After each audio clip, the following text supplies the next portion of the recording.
Every project eventually must come to an end. And for this 1986 Jeep Wagoneer, well, its time in our shop is coming to a conclusion. Now, this was a project that was dropped off, I think, in June or July of last summer. Initially, it was supposed to be done a little bit quicker than that, but luckily the shop's been busy, which means, unfortunately, for this particular project and customer, we haven't been able to spend as much time on it last fall as we had initially anticipated. However, over the last month and a half, I have luckily had enough time to just knock a bunch of stuff out on it, and it's pretty much done. So today, we are going to be going for our very first test drive. I'm going to show you guys all the stuff that we kind of did behind the scenes on it. And I guess we'll start just with a quick overview if you're new to the channel. So it's a 1986 Wagoneer. It's kind of, I guess, now I'm not a Jeep guy, so I don't know all the ins and outs of it, but there's a Wagoneer and there's a Grand Wagoneer, which I think the major difference is like the trim package, where the Grand Wagoneers had the like the wood grain and the trim that went down the side, and they're a little bit nicer, where this one is more of the basic utilitarian one. I believe the owner said it was a government vehicle, whether it be like for the U.S. Forest Service or something like that. But basically, it's just a bare bones off-road SUV. The customer told me that it had Dana 60 axles swapped in front and rear. It has what looks like an aftermarket suspension setup on it. It's got these cool classic, I would call these almost a slotted mag, but they're probably not quite that. It's got 33s on it. So that shell is basically how the Jeep came to us. Along with a shell, the owner provided a 6-liter LS, which I believe is the LQ4. He had it rebuilt. It has a small, mild, you'd call it like an RV style cam, just a very mild performance upgrade cam. It's got a 4L80 transmission that the customer also provided, which had been rebuilt. And it had an Atlas transfer case, which was attached to the original, or not original powertrain, but prior to the LS, the customer picked this up with an old school small block Chevy in it. Now, he had removed the engine before bringing it to us. And like I said, it's just an empty shell. He provided all the parts. And our job was to, one, install the engine and transmission, which included building mounts and getting the engine situated in its new home. And then, of course, we had to, wire the thing up. It's got a Holley Terminator X Max that's controlling the engine and the transmission. And then, we did things like build the exhaust, finalize the cooling system, and all the other things that you need to have a running and driving vehicle. That pretty much brings you up to speed on what the vehicle is. Since you saw it last time, we've done just a few odds and ends, final punch list items. We got all the gauges integrated. We've got the key so it'll turn and start the vehicle. We've got the shifter. I just got one of those, if we can maybe see it, one of those low car shift rod things that now connects the column to the 4L80, which works really well.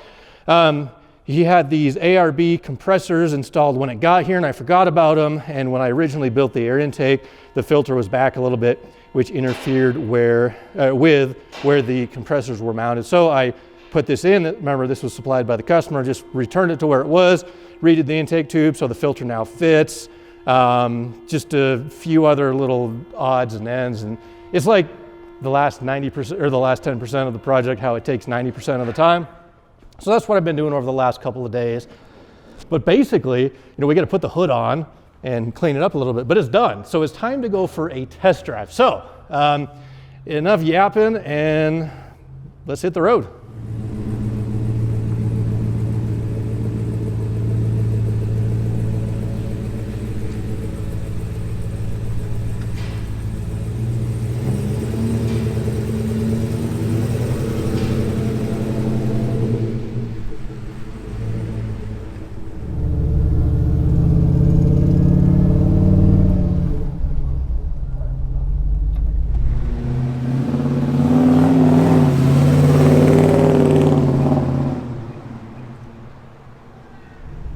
Gotta say, it never gets old looking out over the hood and seeing an LS. I mean, they're not the best looking engine in the world, but I think it looks cool.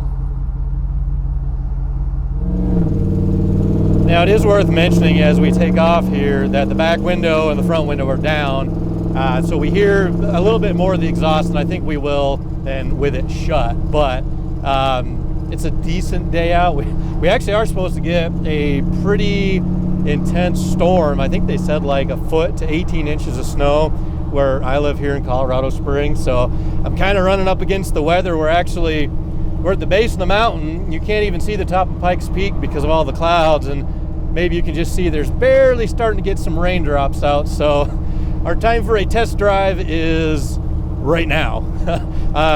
Next week or later on this week, we're starting some other stuff, and I don't want to drive this thing in the snow just because it's nice. I don't want to get it dirty. Driving impressions, that's the one thing I've probably wanted to share with you guys for a very long time, because that's what a swap like this is all about. You're supposed to get with an LS, better power, better mileage, more reliability. And so far, for the little bit I've driven it, I'd say it kind of checks most of those boxes. It's decently powerful. I've had to guess this engine's probably mid 300 horsepower at the crankshaft, so not like the fastest thing in the world, but it's smooth, it runs good, and it's just a driver now. The customer can hop on this thing. He could practically go wherever he wants to, whether it's cross country or up in the mountains, or where elevation here is like 7,000 feet. Driving down to sea level, for example, you don't need any tuning adjustments like you would with a carburetor. So that's just kind of general like engine swap, fuel injection, blah, blah, blah, BS. But yeah, I'm happy with it overall. The truck drives decently. I mean, it's an old straight axle rig, and maybe some of the steering components are a little bit wore and need to be replaced. So you kind of got to, saw the wheel back and forth every now and again. But it's a classic. This is one of those, underappreciated models of SUV. I think it looks cool. And one of my wife's favorite shows, This Is Us, they actually had the Grand Wagoneer, I'm pretty sure, in there, which is kind of cool too. So as far as like off-roading, I don't know what the customer's plan is with this thing, if he's going to take it on trails, or if it's just going to be a Friday night ice cream getter, or what the plan is. But I guess regardless of what he wants to do with it, it should be capable.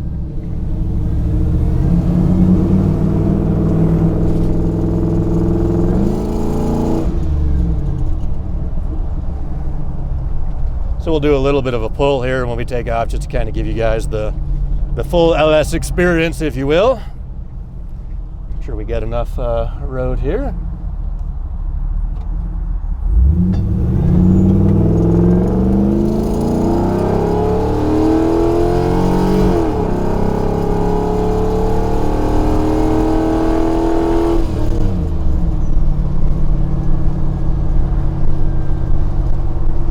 Got a little rattle from one of the Atlas shifters down there making some noise, but decently quick for, I have no idea what this thing weighs. No idea what the gearing in it is. It's got 33s on it. But power-wise at, 6,000 or 7,000 feet of elevation, wherever we're at, pretty happy.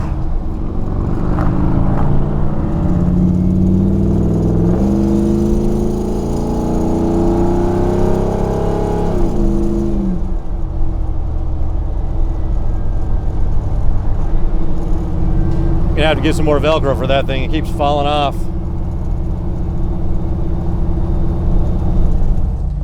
Little travel tidbit: if you guys are ever in the Springs and you want some really good barbecue, you need to check out that place right there. It's called Rudy's. It's off of 31st Street and 24. It's just like a few miles down the road from the shop. Definitely need to check them out. They use a wood fire and all that good stuff, so definitely worth a visit.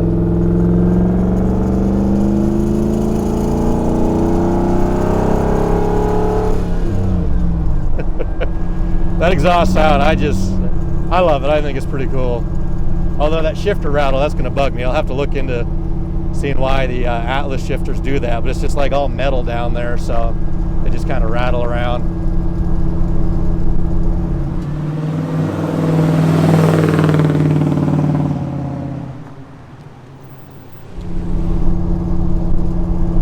So truth be told, this is actually like the 5th or 6th time I've test driven this Jeep here.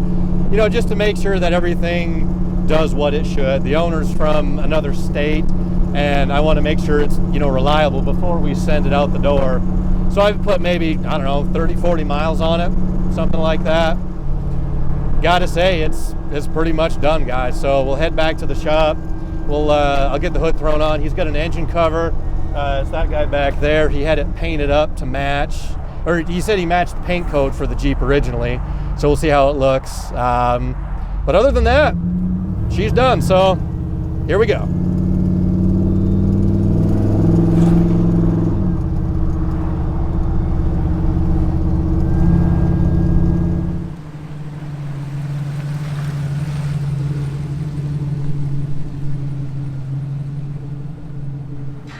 So pretty much the last thing to go on is this engine cover the customer supplied. It's got a couple little standoffs on the intake already. I kind of wondered what they were for, and he mailed this to me just the other day, so let's see what it looks like. He said he painted it to the code that the Jeep was originally, the color code.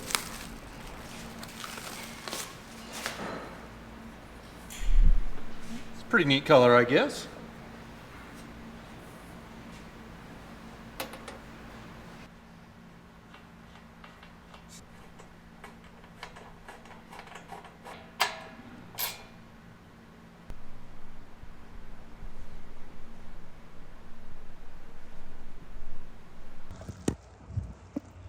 Alrighty guys, it's the next day, and I guess this is the storm that they were talking about. It's kind of sort of whiteout conditions right now. I just had to stop at Maverick for the morning monster and breakfast sandwich, but got the truck fueled up. We're headed into the office. But I'm kind of glad we got the Wagoneer test drive done yesterday, because certainly would not have wanted to take it out in conditions like this. So wish me luck in getting to work, because there's probably lots of crazy people on the roads today.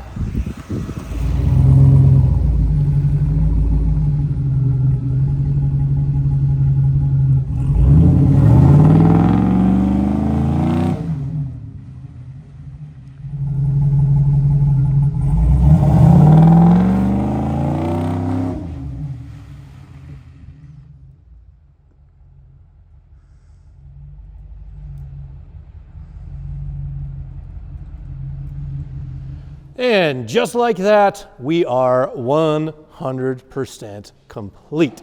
Yeah, obviously the headlights are missing. Those are out when the truck came here. I don't know if they're even in the back or not. But as far as I'm concerned, this truck is done. It's ready to be driven, ready to be used. And that's kind of it's like a bittersweet moment, because I've gotten used to this thing sitting around the shop. I like how it looks. I think it's a pretty cool vehicle. I was very happy to be able to participate in this project just a little bit, doing the swap. I know the owner has some other plans for it. I think he mentioned some brake upgrades, like a disc brake conversion in the rear, maybe different suspension, lifted up a little bit. I'm not sure what the plans are for it, but as far as the LS swap and my little part in the project as a whole, very happy to have had this at the shop. So thank you, Randy. We appreciate you. The hood's not latched, by the way. That's why it looks a little bit higher, but we are done. So the question is, what's next for the shop here and some of the projects that I've been doing? Over the next little bit, we do have a fair amount of cool things planned. Number one, the big one for me, is actually consolidating my two project trucks into one, because basically this guy here is a parts truck that we purchased for the drag truck. So we need to take the bed, the front clip, the dash, some of the wiring, strip a lot of stuff off of this guy, put it in the other body, and then get rid of the rest, because the frame we won't use, the cab we won't use, and I don't have enough space to keep two around. So we've got that to knock out immediately, and then after that we have a turbo install, which I think you guys are going to like. We have Dom, who was a customer of the shop last year. We did some suspension stuff on his step side. He's got a pretty cool turbo kit that we're going to be installing on his truck. So that'll be another project you guys have to look forward to. The LS swap in the S10, that's something else that's on my high priority list. And we get a few other customer builds, small ones sprinkled in here and there. But it's been an interesting first year at the shop here. We actually moved in. We opened for business March 15th of last year. Today is March 13th, so almost a calendar year, and a lot's happened in the last year here in the shop. And I owe you guys a video, just because I've been meaning to give a whole, explanation or review or summary of what happened in the shop last year, which is a lot of good, a lot of bad, a lot of interesting stuff. Anyway, getting sidetracked. the Wagoneer is done. Thank you guys for watching. I appreciate you. Come back soon for more fun truck-related stuff.